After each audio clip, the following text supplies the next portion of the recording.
विशाल, आज आपण काय बनवणार आहोत? खरवस. तर आमच्या शेजारच्या काकूने आम्हाला दुधाचं चीक आणून दिलं, तर आज आम्ही त्याचा खरवस बनवणार आहे.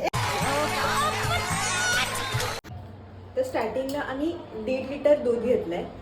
तर इथे आता चीक वर्सेस दुधाचा रेशो मी स्क्रीनवर मेन्शन करेन. सगळ्यात आधी चीक दुधामध्ये मिक्स केलाय आणि स्वीटनेससाठी थोडंसं गूळ ॲड केलंय. तर असे छोटे मोठे काम केल्यानंतर एका एक्सपर्टची गरज सृष्टीला होतीच.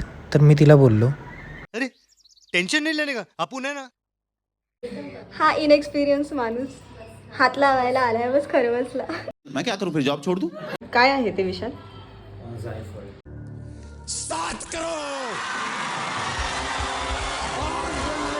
तर इथे मी एकदम एस्थेटिकली मिक्स करते. Aesthetically chic, do you get it?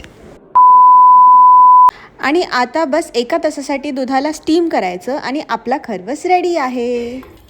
कसं आहे विशाल? वाह क्या एक्टिंग कर रहा है. तर खरवस एकदम मस्त झालेला. That's it for today. Okay bye.